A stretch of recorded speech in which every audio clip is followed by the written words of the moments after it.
નમસ્કાર વિદ્યાર્થી મિત્રો, હું મિતેશ જોશી સંતકૃપા પરિવાર તરફથી આપ સૌનું હાર્દિક સ્વાગત કરું છું. મિત્રો, આજે આપણે ધોરણ બારનો પ્રથમ પાઠ દ ઇતિ એ પાઠનો આજે આપણે અભ્યાસ કરીશું. તો સર્વપ્રથમ આપણે પ્રસ્તાવનાનું વાંચન કરીએ. તો વૈદિક સાહિત્યનું અંતિમ સોપાન ઉપનિષદ છે. આ ઉપનિષદ સાહિત્ય એક તરફ ગંભીર તત્વચિંતન માટે પ્રસિદ્ધ છે, ત્યાં બીજી તરફ નાના સરસ આખ્યાનો દ્વારા ઉપદેશ આપવા માટે પણ પ્રસિદ્ધ છે. પ્રસ્તુત બૃહદારણ્યક ઉપનિષદમાં આવતા એક સુપ્રસિદ્ધ આખ્યાનના આધારે સંપાદિત કરવામાં આવેલો છે. તો સર્વપ્રથમ આપણે ઉપનિષદો અંગે વાત કરીએ. તો આપણે અગાઉ જોયું કે વેદ છે, તો વેદના કુલ 4 વિભાગો માનવામાં આવેલા છે. એક તો સંહિતા, બ્રાહ્મણ, આરણ્યક અને ચોથું છે તે ઉપનિષદ. તો આ વૈદિક સાહિત્ય છે તેનું જે અંતિમ સોપાન છે તે ઉપનિષદ માનવામાં આવેલો છે. અને આ ઉપનિષદ એક તરફ ગંભીર તત્વચિંતન મનુષ્ય સમક્ષ પ્રસિદ્ધ કરે છે.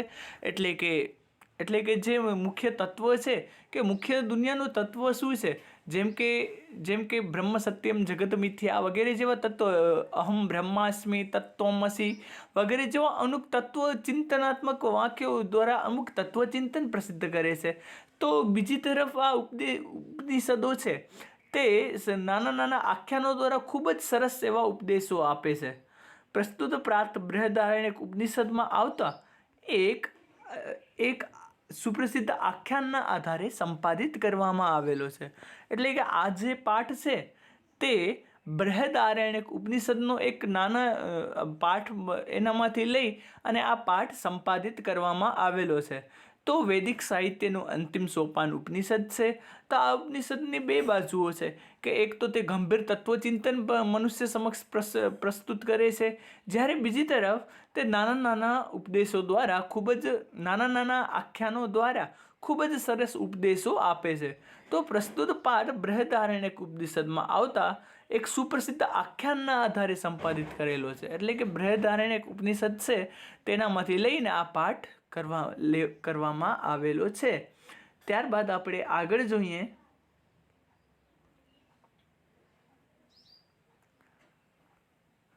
તો પૃથ્વી ઉપર રહેતો માનવ સમૂહ આકૃતિ વગેરેને કારણે સામાન્ય રીતે જોવામાં આવે તો એક સરખો લાગે છે, પણ જો સૂક્ષ્મતાથી વિચારવામાં આવે તો આ માનવ સમૂહ ત્રિવિધ રૂપમાં વહેંચાયેલો જોઈ શકાય.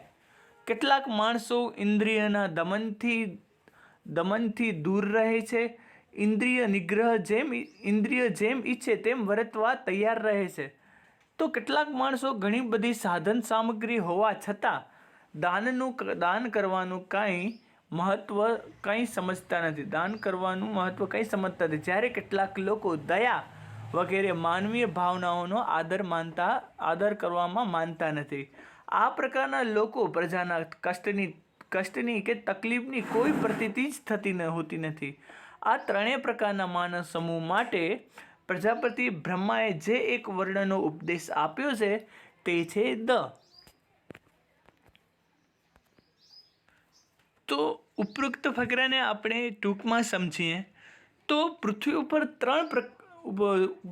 ઉપર જે માનવ સમુદાય છે તે સામાન્ય રૂપથી જોતા તો એક જેવો જ લાગે છે.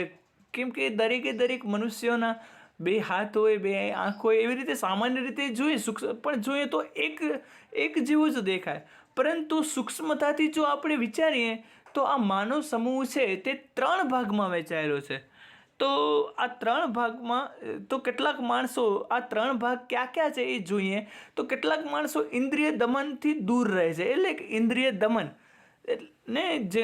દમનથી દૂર રહે છે. દમન કરવું એટલે કે જે આપણી ખોટી ઈચ્છાઓ છે તેનાથી આપણે દૂર રહેવું, એને કહેવાય છે દમન.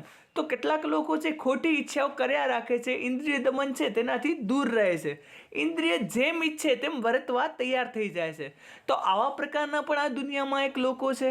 ત્યારબાદ કેટલા બધા લોકો એવા છે કે જેના પાસે ઘણી બધી સાધન સામગ્રીઓ છે, એટલે કે ખૂબ જ મોટા પ્રમાણમાં ધન સંપત્તિ છે, છતાં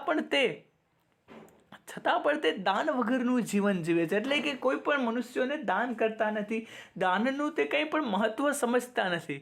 તો આવા લોકો પણ છે જેનો દુનિયામાં એક વિભાગ છે. જ્યારે ત્રીજો વિભાગ એવો છે કે જે દયા વગરનો છે, જે હિંસાની પ્રવૃત્તિઓ આચરે છે, જે ક્રૂરતા વગેરેના ક્રૂરતાભર્યા કૃત્યો કરે છે. તો આવા લોકોનો સમુદાય પણ એક માનવ સમુદાયમાં છે. અને તો આ પ્રકારના તો આવા 3 પ્રકારના લોકો છે જે તેને બ્રહ્માએ એક જ ઉપદેશ આપ્યો છે, અને તે ઉપદેશ આપ્યો છે દાનનો. તો ટૂંકમાં કહેવાનો અર્થ એ કે આ સમુદાયમાં 3 પ્રકારના લોકો છે. એક તો જે ઇન્દ્રિય દમનથી દૂર રહે છે, અને બીજા કે જે લોભાદી પ્રવૃત્તિઓમાં લાગ્યા રહે છે, અને ત્રીજા એ કે જે હિંસાદી અને ક્રૂરતાભરી પ્રવૃત્તિઓમાં રત રહે છે.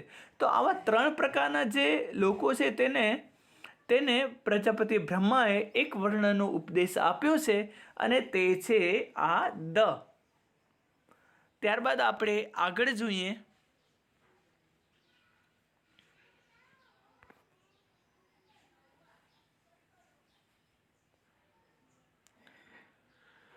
વિશ્વ સાહિત્યમાં કદાચ આટલો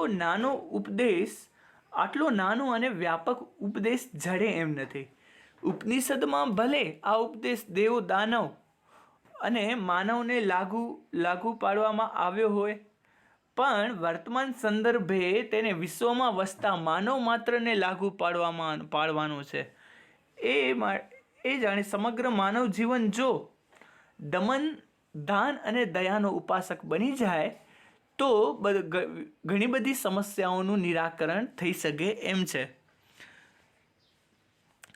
તો મિત્રો, સંસ્કૃત સાહિત્ય છે તેની આ જ વિશેષતા છે કે એ એક વર્ણ દ્વારા પણ મનુષ્ય જીવનને ઉપદેશ આપી શકે છે. જેમ કે આનામાં દ એવા 3 વર્ણો છે, તેના દ્વારા મનુષ્ય જીવનમાં આ ઉપદેશ આપવામાં આવેલો છે. એટલે કે કહેવાનો અર્થ એ કે વિશ્વ સાહિત્યમાં કદાચ આટલો નાનો અને વ્યાપક, એટલે કે આટલો નાનો અને જોવાની દ્રષ્ટિએ તો આટલો નાનો, પરંતુ જો વિચારવાની દ્રષ્ટિએ જોઈએ તો આટલો મોટો ઉપદેશ જડે એમ નથી.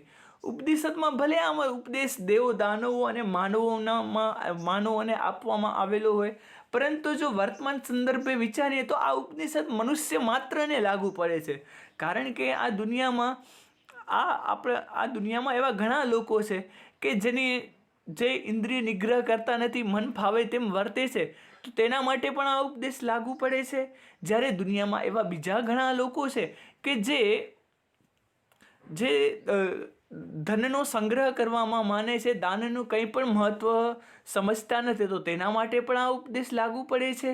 અને દુનિયામાં એવા પણ ઘણા લોકો છે કે જે હિંસાથી ભરેલી, ક્રૂરતા ભરેલી પ્રવૃત્તિઓમાં લાગ્યા રહે છે, તો તેવા માટે પણ આ ઉપદેશો લાગુ પડે છે.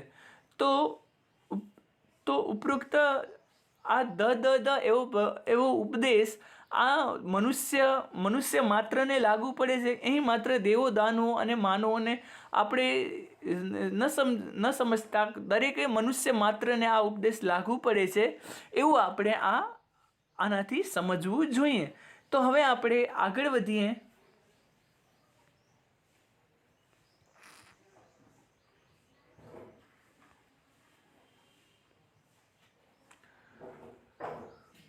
ઉપનિષત્સુ સંવાદ.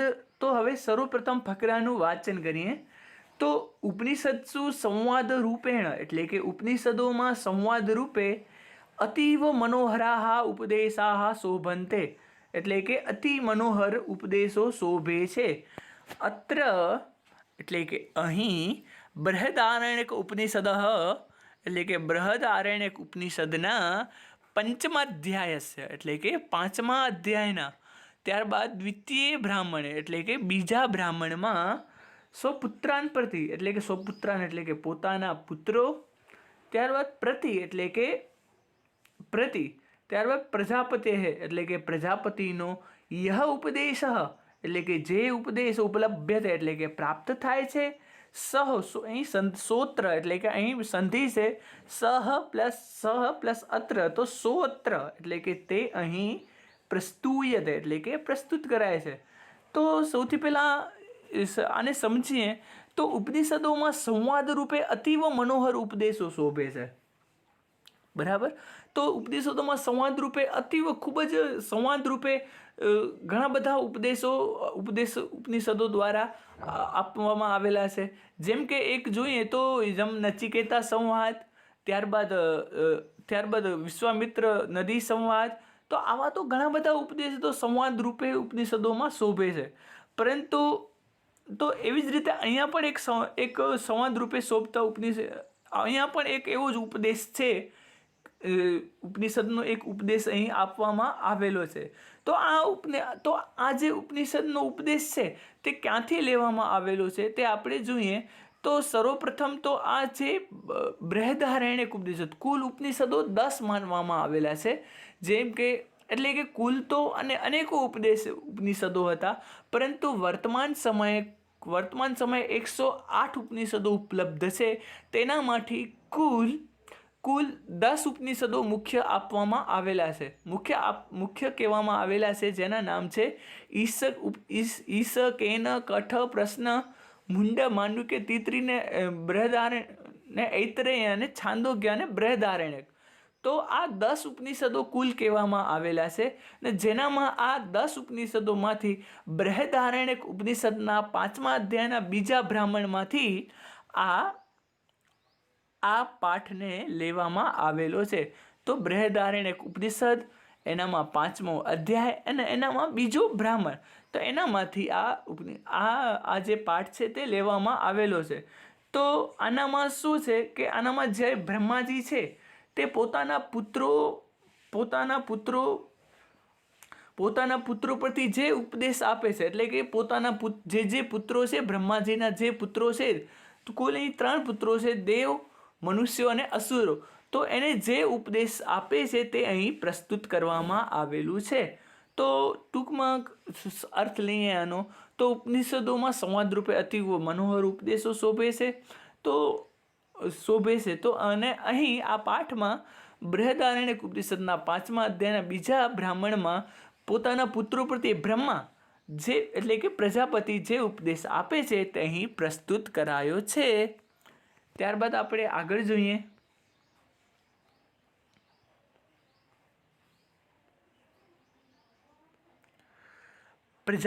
તો સર્વપ્રથમ અર્થ જોતા જઈએ, ફકરાનું વાંચન કરીએ તો પ્રજાપતે ત્રય પુત્રાઃ દેવાઃ મનુષ્યાઃ અસુરાઃ ચ આસન.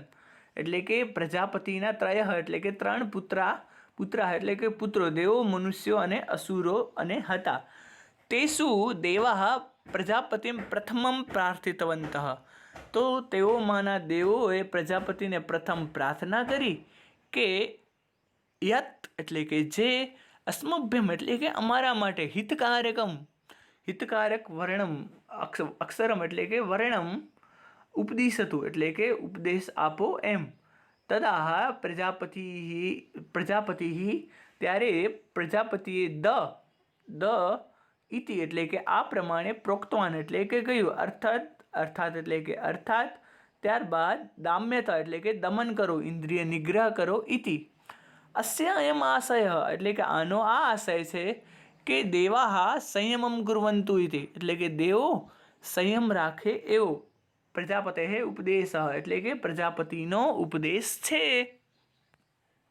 તો ઉપરોક્ત બાબત આપણે જોઈએ તો પ્રજાપતિ એટલે કે બ્રહ્માજી પાસે તેના 3 પુત્રો કે દેવો, દાનવો અને માનવો ઉપસ્થિત થયા. અને તેઓમાંના સર્વપ્રથમ દેવોએ પ્રજાપતિ બ્રહ્માને પૂછ્યું કે અમારા માટે હિતકારક હોય એવો કોઈ એક વર્ણનો ઉપદેશ આપો. ત્યારે પ્રજાપતિએ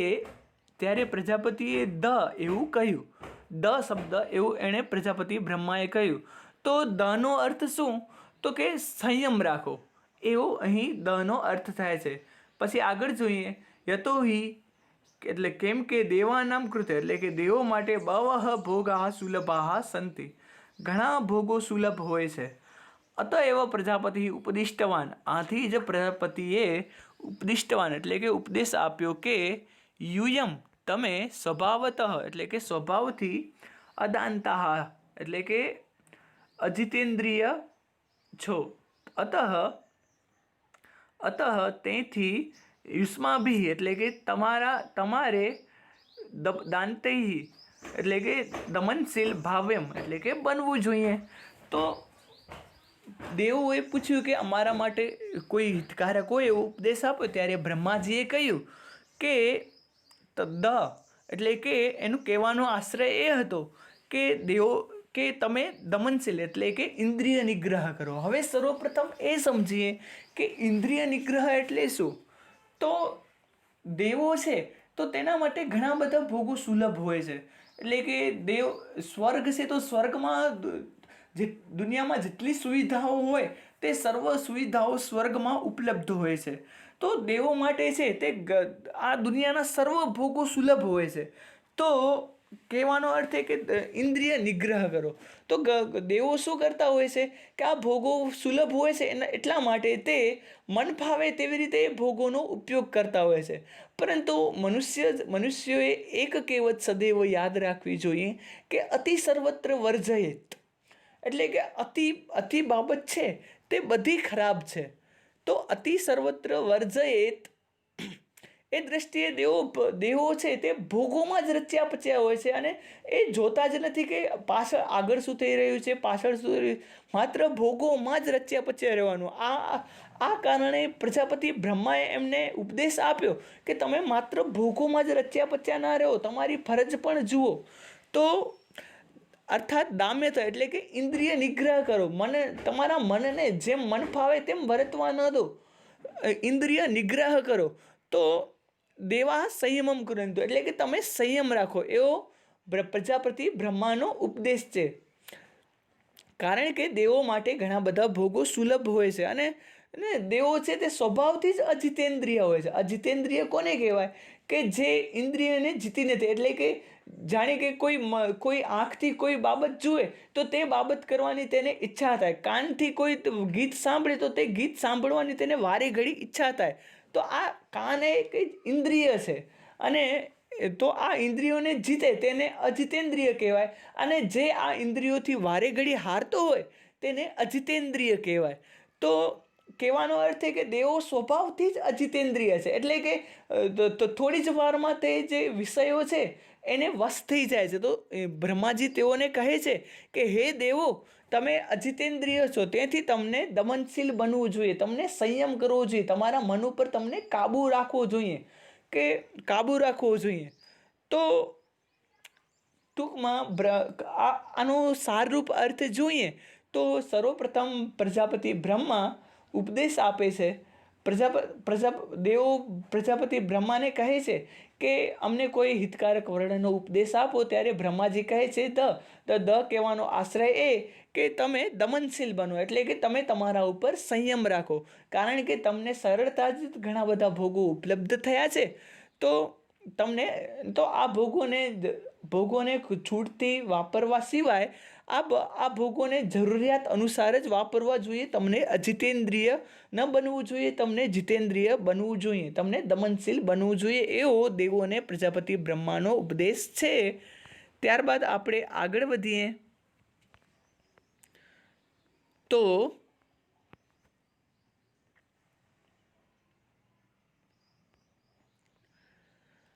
તતઃ મનુષ્ય ભગવાન પ્રજાપતિમ પ્રાર્થિતવંતઃ.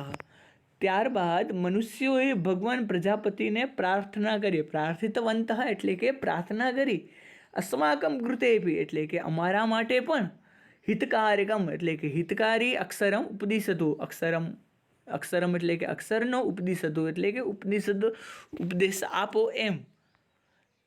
તદા પ્રજાપતિ એટલે કે ત્યારે પ્રજાપતિએ દ ઇતિ એટલે કે એવો અક્ષર પ્રોક્તવાન કહ્યો, અર્થાત દત્ત ઇતિ દાન આપો એમ.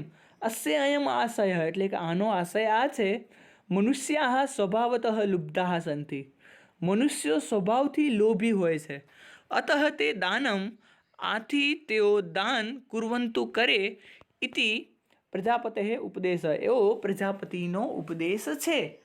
તો આને ટૂંકમાં સમજીએ તો બીજી જો પહેલાં તો દેવોએ પ્રાર્થના કરી, ત્યારબાદ મનુષ્યોએ પણ પ્રાર્થના કરી કે હે પ્રજાપતિ, હે બ્રહ્મા, અમને પણ કોઈ હિતકારક હોય એવો ઉપદેશ આપો. તો ત્યારે બ્રહ્માજીએ તેમણે કહ્યું કે એટલે કે દાન.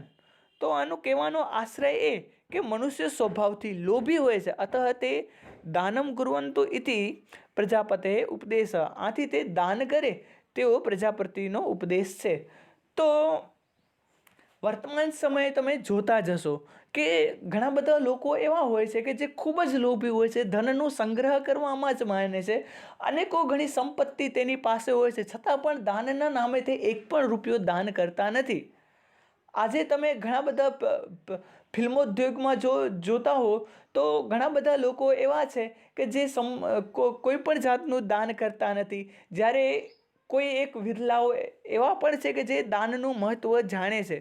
તો અહીં એવા લોકોની વાત છે જે કોઈ પણ જાતનો દાન કરતા નથી.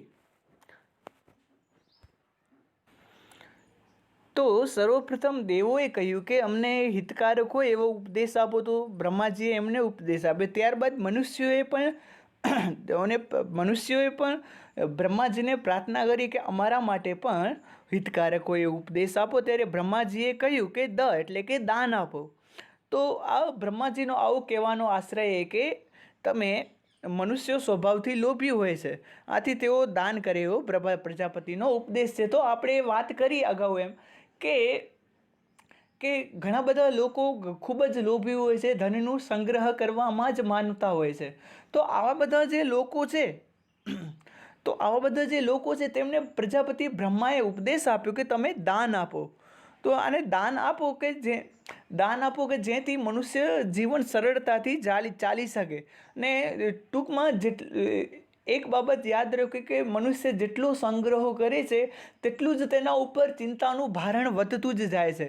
એટલે કે જેમ મનુષ્ય પાસે જેટલી વસ્તુ વધુ તેટલી મનુષ્યની ચિંતા વધુ. તમે એકવાર ધ્યાનથી નિરીક્ષણ કરીને આ બાબત જોજો. તો જે મનુષ્ય સ્વભાવથી લોભી હોય છે, જે ધનનું સંગ્રહ કરવામાં જ માને છે, તો તેઓ મનુષ્યોએ દાન કરવું જોઈએ. પ્રાચીન કાળમાં એવા ઘણા બધા દ્રષ્ટાંતો છે કે જે પોતાની ધન સંપત્તિ સહિત ખૂબ જ મોટું દાન કરી દીધેલું છે. કે પ્રાચીન કાળમાં શિબી નામના એક રાજા હતા. તો આ શિબી રાજા પાસે ભગવાન એક હોલાનું અને બાજનું રૂપ લઈને આવ્યા. તો બાજ હોલાને મારવા તેની પાછળ બાજ જે પક્ષી છે, એક પક્ષીને મારવા તેની પાછળ દોડતો હતો. તો આ જે દોડતો હતો તો આ પક્ષી છે તે શિબી રાજાના શરણમાં આવ્યો. તો આ શિબી રાજાએ જે બાજને તે પક્ષી મારવાની ના કહી અને કહ્યું કે તો બાજ કે આ તો મારું ખાવાનું છે, જો આ હું નહીં કરું તો કેવી રીતે કરીશ. તો શિબી રાજાએ કહ્યું કે જા, કે હું તને મારું શરીર પણ દાનમાં આપી દઉં છું, કે આ હોલાનું જીવન તો મૂકી દે. તો આવી રીતે ભારતીય સંસ્કૃતિમાં દાનના એવા ઘણા બધા દ્રષ્ટાંતો છે કે જે પોતાના શરીર સહિત દાન આપી દીધેલું છે. એવી જ રીતે કર્ણ રોજ સવારે જેટલા પણ યાચકો આવે તે સર્વને દાન આપતો. તો આવી બધી બાબતો છે કે ભારતીય સંસ્કૃતિમાં એવા ઘણા ઉદાહરણો છે, દાનવીરના ઉદાહરણો છે કે જે ખૂબ જ છૂટે હાથે દાન કરતા હોય છે. પરંતુ કહેવાનો અર્થ એ કે અહીં લોભી મનુષ્યોની વાત છે કે જે ધનનું સંગ્રહ કરવામાં જ માને છે. તો આવા મનુષ્યો દાન કરે એવો પ્રજાપતિ બ્રહ્માનો ઉપદેશ છે. ત્યારબાદ આપણે આગળ વધીએ. તતઃ અસુરાઃ ભગવન્तं પ્રજાપતિમ પ્રાર્થિતવन्तઃ. ત્યારબાદ અસુરોએ ભગવંતમ પ્રજાપતિમ એટલે કે ભગવાન પ્રજાપતિને પ્રાર્થિતવંત એટલે કે પ્રાર્થના કરી, અસ્મભ્યમ એટલે કે અમને, હિતકારકમ અક્ષરમ એટલે કે હિતકારક અક્ષરનો ઉપદેશ હતું એટલે કે ઉપદેશ આપો એમ. તદા એટલે કે ત્યારે, પ્રજાપતિમ એટલે કે પ્રજાપતિએ દ એટલે કે દ ઇતિ એટલે કે એવો વર્ણ કયો, એટલે અર્થાત દયધ્વમ ઇતિ એટલે કે દયા કરો એવું. અસ્ય અયમ આશય એટલે કે આનો આશય આ છે, આનું ઉદ્દેશ્ય આ છે.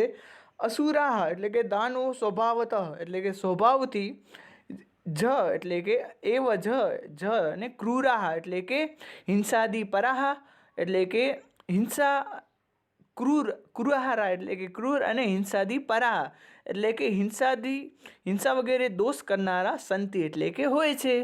અતઃ એટલે કે તે, અતઃ એટલે કે તેથી, તે એટલે કે તેઓ, પ્રાણીશું એટલે કે પ્રાણી પર દયામ એટલે કે દયા, કુર્વંતુ એટલે કરે, ઇતિ પ્રજાપતે ઉપદેશ એવો પ્રજાપતિનો ઉપદેશ છે. તો ટૂંકમાં સમજીએ તો ત્યારબાદ પ્રજાપતિ બ્રહ્માને અસુરોએ પ્રાર્થના કરી કે અમારા માટે પણ હિતકારક હોય એવો કોઈ ઉપદેશ આપો. તો ત્યારે પ્રજાપતિ બ્રહ્માએ કહ્યું કે દ એવું અક્ષર કહ્યું. તો અર્થાત દયા કરો. તો આનો આશ્રય શું છે કે દાનવો સ્વભાવથી ક્રૂર અને હિંસા આદિમાં રચ્યા પચ્યા રહેલા હોય છે. તેથી તેઓ પ્રાણી પર દયા કરે એવો પ્રજાપતિ બ્રહ્માનો ઉપદેશ છે. તો વર્તમાન સમયે તમે જોતા જશો કે દુનિયામાં એવા ઘણા બધા લોકો હશે, અથવા તો તમારી આસપાસ પણ એવા ઘણા બધા લોકો હશે કે જે હિંસાથીમાં રચ્યા પચ્યા હોય છે. તો આવા લોકો છે કે તે સ્વભાવથી ખૂબ જ ક્રૂર હોય છે, નિર્દયી હોય છે. કોઈ મનુષ્યની શું સ્થિતિ થાય છે, કોઈ મનુષ્યને શું કષ્ટો થાય છે, તેઓ કોઈ પ્રાણીને શું નુકસાન થાય છે, શું દુઃખ થાય છે, તેઓ વિશે તેઓ વિચારતા જ નથી. તો આવા બધા લોકો છે તેઓને પ્રજાપતિ બ્રહ્મા દયા કરવાનો ઉપદેશ આપે છે. તો તમે વર્તમાન સમયે તમે ઘણી બધી જગ્યાએ જોયું હશે, સાંભળ્યું હશે કે વાંચ્યું હશે કે ઘણા બધા એવા પણ લોકો હોય છે કે જે નાના નાના બાળકોને ઉપાડી જાય અને તેઓ પાસે ભીખ મંગાવે. તો આવું જે હિંસાભર્યું કૃત્ય છે તે ખૂબ જ નુકસાનદાયક છે મનુષ્ય જાતિ માટે. આ તો ખૂબ જ અમંગલકારી કહેવાય. તો આવા બધા જે હિંસાથી કૃત્યો છે, જેમ કે કોઈ પ્રાણીઓને હેરાન કરવું, કોઈ નિર્જીવ પ્રાણીઓને નુકસાન પહોંચાડવું, આ બધા હિંસાથી કૃત્યો છે. જે દાનવ લોકો છે તે આવા બધા જે કામો છે તેનામાં ખૂબ રચ્યા પચ્યા હોય છે. તો આવા બધા લોકો છે, આવા બધા દાનવો છે, તો તેને દાનવ સમાન લોકો છે તેઓને બ્રહ્માજી ઉપદેશ આપે છે કે તમે દયા કરો, જેથી બ્રહ્માએ રચિત સૃષ્ટિ અને તેના પુત્રો ખૂબ જ સરળતાથી જીવન યાપન કરી શકે. તો સૌથી પહેલાં દેવો છે તે ભગવાન પ્રજાપતિને પ્રાર્થના કરે છે કે અમને કંઈ ઉપદેશ આપો. તો બ્રહ્માએ તેમને ઉપદેશ આપ્યો કે તમે ઇન્દ્રિય દમન, ઇન્દ્રિયોનું સંયમ કરો, ઇન્દ્રિયો પર સંયમ કરો એટલે કે મન ફાવે તેમ મનને વર્તવા ન દો. ત્યારબાદ મનુષ્યોએ બ્રહ્માજીને પ્રાર્થના કરી કે અમને પણ હિતકારક વર્ણનો ઉપદેશ આપો. ત્યારે બ્રહ્માજીએ તેમને ઉપદેશ આપ્યો કે તમે દાન કરો, કારણ કે મનુષ્યોમાં અને દાન કરો, કેમ કે અનેકો લોભી મનુષ્યો હોય છે જે ધનનો સંગ્રહ કરવામાં જ માને છે અને દાનનું કંઈ પણ મહત્ત્વ જાણતા નથી. આ માટે બ્રહ્માજીએ તેઓને ઉપદેશ આપ્યો કે તમે દાન કરો. ત્યારબાદ અંતે આવે છે અસુરો. તો અસુરોએ પણ હિતકારક ઉપદેશ આપવાનું કહ્યું. ત્યારે બ્રહ્માજીએ તેમને કહ્યું કે તમે દયા કરો અને હિંસા વગેરેથી દૂર રહો. ત્યારબાદ આગળ જોઈએ. તતઃ એટલે કે ત્યારબાદ પ્રજાપતેરુવાચ, પ્રજાપતિ બોલે છે એતદેવ દેવી વાગમ અનુવદતી. તો તે આ જ દેવી વાણી ફરીથી બોલે છે એમ. એટલે કે ત્યારબાદ પ્રજાપતિ બ્રહ્મા આ જ દેવી વાણી ફરીથી બોલે છે. દામ્યત એટલે કે દમન કરવું, દત્ત એટલે કે આપવું અને દયધ્વમ એટલે કે દયા કરી. એતમ ત્રયેત શિક્ષેત દમન દાનમ દયામિતિ. આ 3 શીખવા જોઈએ: દમ, દાન અને દયા. તદ એતદ એવો ત્રયમ હિતમ ઈચ્છતા જનેન અનુષ્ઠેયમ. તો તે જ આ 3 હિતની કામના ઈચ્છતા મનુષ્ય આચરવા જોઈએ એવો ઇતિ ઉપદેશસ્ય સારઃ બોધવ્ય. તો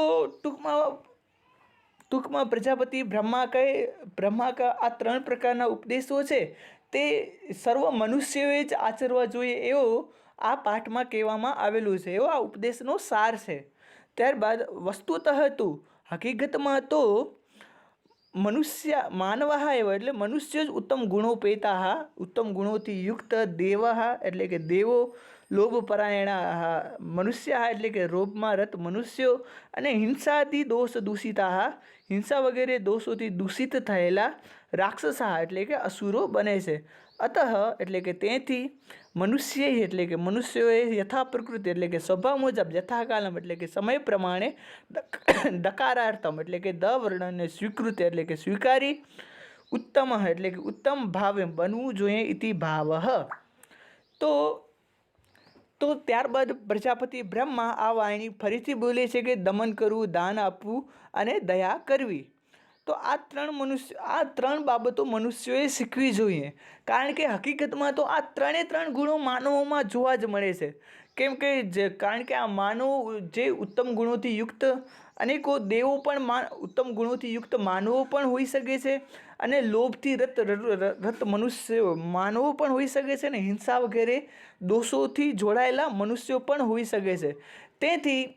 તેથી મનુષ્યોએ પોતાનો જે મનુષ્યનો દાન કરવા, જે મનુષ્યનો લોભી સ્વભાવ હોય, જે મનુષ્યનો હિંસા કરવાનો સ્વભાવ હોય, અને જે મનુષ્યોને ખોટી રીતે ભોગ ભોગવવાનું ઈચ્છા હોય, તે મનુષ્યોએ સ્વભાવ મુજબ સમય પ્રમાણે દનો અર્થ સ્વીકારી ઉત્તમ બનવું જોઈએ એવો ભાવ અહીં રહેલો છે. તો ટૂંકમાં આ 3 બાબતો, દાન આપવું, દયા કરવી અને દમન કરવું, ઇન્દ્રિય નિગ્રહ કરવું, તેઓ સમય પ્રમાણે સ્વભાવ મુજબ મનુષ્યએ આચરવો જોઈએ એવો પ્રજાપતિ બ્રહ્માનો ઉપદેશ છે, અને એવો જ આ પાઠમાં ભાવ રહેલો છે એવું આપણે જાણવા મળે છે. તો આશા છે ઉપરોક્ત બાબતો તમે સારી રીતે સમજ્યા હશો. શુભમ ભવેત. અસ્તુ.